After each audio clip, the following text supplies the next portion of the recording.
There are some characters in our storied history that are, well, not that developed as people. It's sad but true. Sometimes the first casualty of an action packed story or the weight of a great quest leaves our hero little personality, leaving their mission to define who they are. That's not us, though. We want a whole person, and by gum, we're gonna get it. I'm author DC Ferguson, and this is the Worldbuilding Dojo. We have this classic fantasy trope of the brave and noble farm boy. The reasons for this trope are many. First of all, pre industrial civilizations meant that about a good 80% of all people were farmers, so that's just playing the odds. Second, it's a bit of a blank slate, isn't it? I mean, if the character has good morals, we can say he was raised well. If they have an auspicious birth, we can say it's the influence of their parentage that makes them who they are. Third, and this is a big one, the reader can imprint themselves onto this character in lieu of them having a personality of their own. The first casualty of making such a blank slate of your main character is making them a three-dimensional person. It's a careful balancing act that's often overlooked.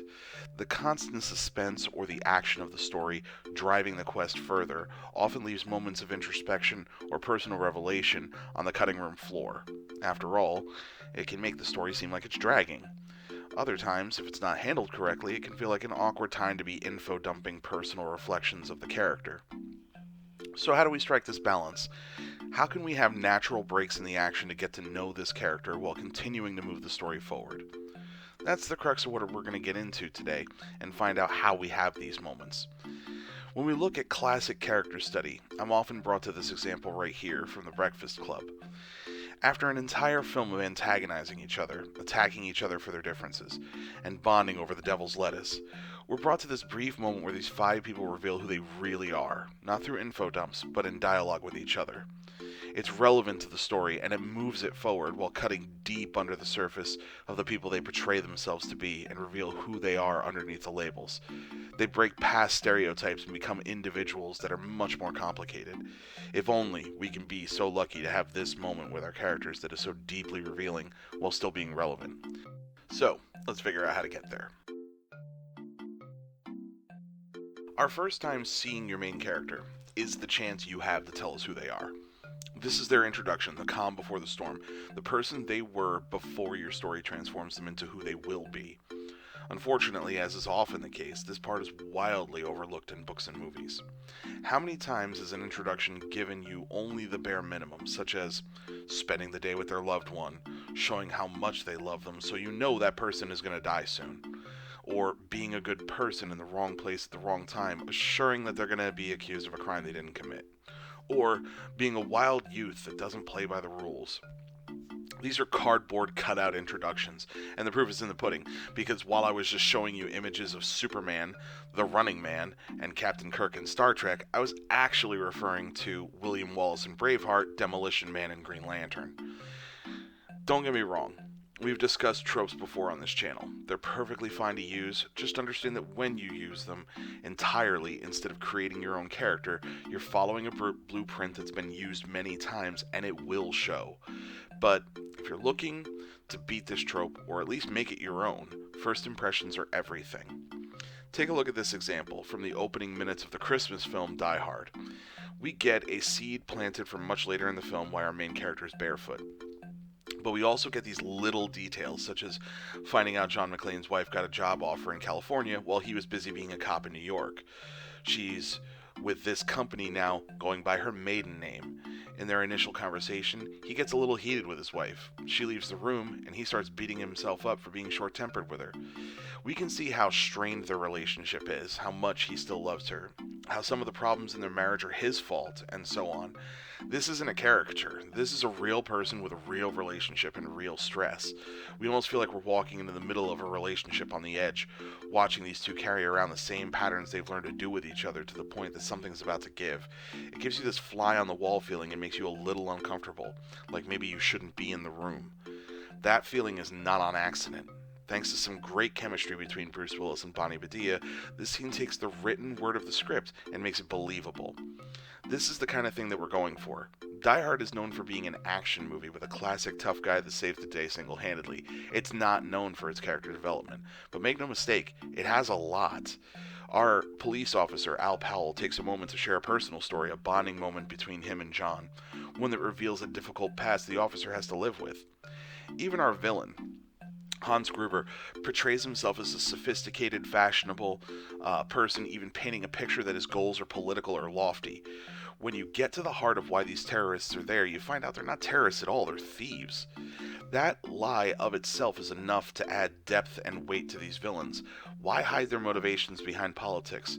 Part of it is the tactic they're using against the police, obviously, but there's also this aspect of Hans that doesn't like being identified as a glorified bagman knocking over a convenience store. So, it's important that when we introduce our characters, we're not just sitting out front like the guys on Letterkenny, waiting for the story to come to them. We should be catching them in the middle of living life, a snapshot that tells us who they are, what they've been up to. If we're talking about these little life details of your main character, and you're telling me that they're a farm boy, and what they were doing when the story starts is that they were farming, and they dream of not being on a farm, I'm going to tell you it's okay to use that trope, but just know it's weak. It's really weak. Worse, it's wasted opportunity. This is your first chance to tell me who they are.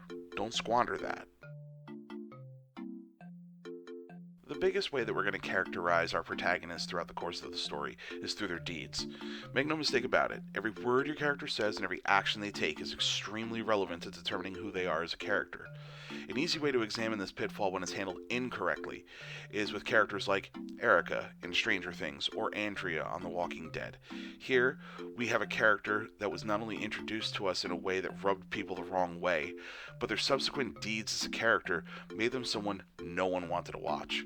Quite honestly, by the time Erica was supposed to have her hero moment in Stranger Things, I was already so annoyed by her character that I wished they would have dropped the whole subplot with her. This character had spent a solid 5 episodes getting in the way, calling names, and rolling her eyes so much that she was a caricature. Other than being the girl with the attitude, there was nothing to this person. Andrea's situation was actually worse. In the Walking Dead comic books, Andrea would have lived to about season 10 or even perhaps the current season of 11 of Walking Dead. In the show, however, they involved her in storylines that she wasn't in the original comics as a part-time lover of the enemy, the governor, and the person caught in the middle when Rick and the governor are about to go to war with each other.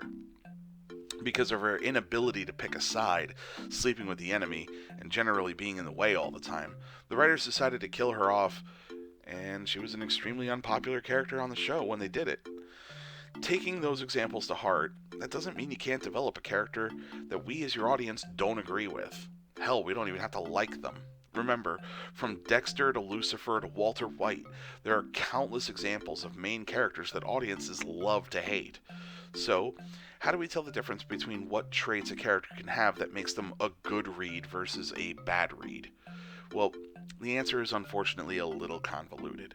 For example, we know why Theon Greyjoy struck out on his own in Game of Thrones. We understand his thirst for power to reclaim the name taken from him when he was adopted by Ned Stark. We may even feel sympathy for his suffering at the hands of Ramsay Bolton, even if by then he's this pathetic shell of a man. We'd even be open to the possibility of him having a redemption arc to rejoin the only family he ever really knew. How is Theon Greyjoy different from, let's say, Andrea in The Walking Dead or Erica in Stranger Things? Well, one major difference is that we understand Theon's motives, even if we don't agree with them. He has this hole in his heart from having the last name Greyjoy but being raised as a Stark. He wants to reconnect to his own lineage. I get that. Andrea went through all the events of Season 1 and Season 2 of The Walking Dead, got separated from the group and ended up with this new character, Michonne, and together they walk into the governor's town of Woodbury, and things go south. Michonne leaves. Andrea kept justifying to herself why she was sleeping with the enemy. It didn't make any sense. We couldn't fathom why she was constantly turning a blind eye to a man that was clearly evil and showing no loyalty to the group that helped her survive to get to this point. Erica is an even more basic example. The character's just annoying.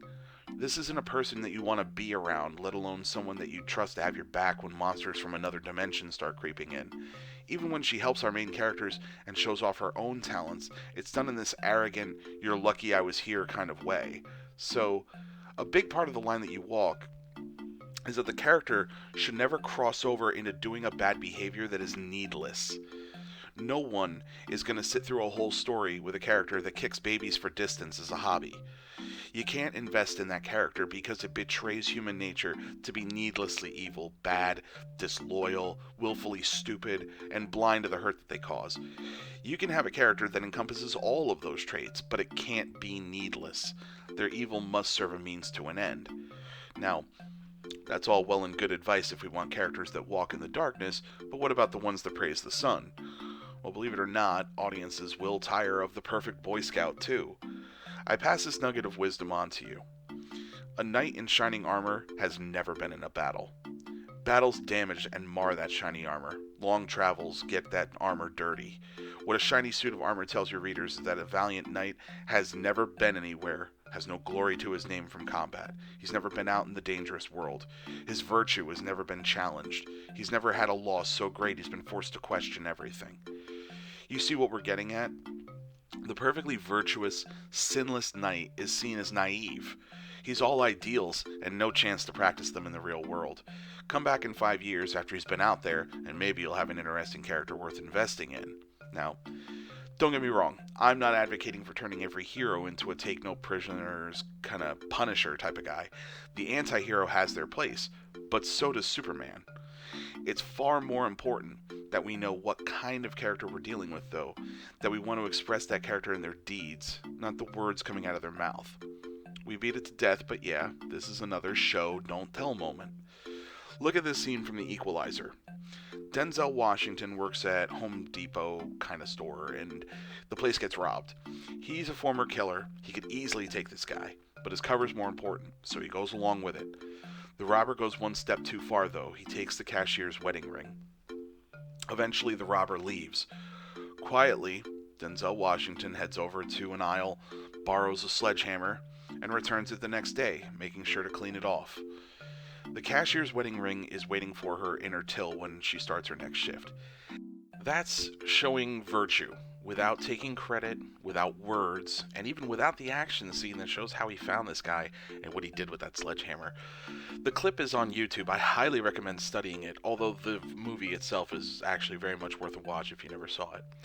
The point is, if we want to show a loyal, virtuous white knight, then the last thing we want is for them to tell us that's who they are. If your character is down in the muck doing things that we can't abide, then it can't be needless. Show us their character through their deeds and let that inform us who they are and what we should think of them. This is a short one, but it bears mentioning. I cannot stress enough that a character should have a hobby. They don't need to be practicing it in every scene where they have downtime in your story, but it bears mentioning and it gives an added layer of depth to the character. You might dismiss it as a throwaway character trait, but I strongly recommend you don't. I give about as much thought to the hobbies of my character as I give to choosing their name. I really feel it's that important. The reason is that a hobby is often something that a person is extremely passionate about. It tells you a lot about them. Even something as simple as wood carving. You might think it's charming to have your character fashioning a piece of wood into a bird during their travels, but it's so much more than that. Wood carving is an art form, a type of sculpture. Not everybody can do it. Someone likely taught that skill to your character, so that's backstory. Additionally, it's a solo hobby. That might mean your character's an introvert. It's also painstaking work. You can't do that hobby if you don't enjoy it, so maybe this is a form of meditation for your character. You see how deep that goes? How the hobby starts to speak to the person that they are? So, I can't recommend enough, give serious thought to your character's hobby, even if it doesn't appear in the story, because it makes them that much more real. Developing a character is easy. You take a random series of traits and a physical description, and you can whip up a generic character in minutes. Giving them depth, making them feel like a real person, that takes something more. Invest the time in developing your character and getting to know who they are before you put pen to paper. When you're finally ready to write them, you'll find you're no longer writing scenes that you want to see like the character was some kind of puppet, but you're relating to their tale as though you've already watched them live it. When that happens, it's magic.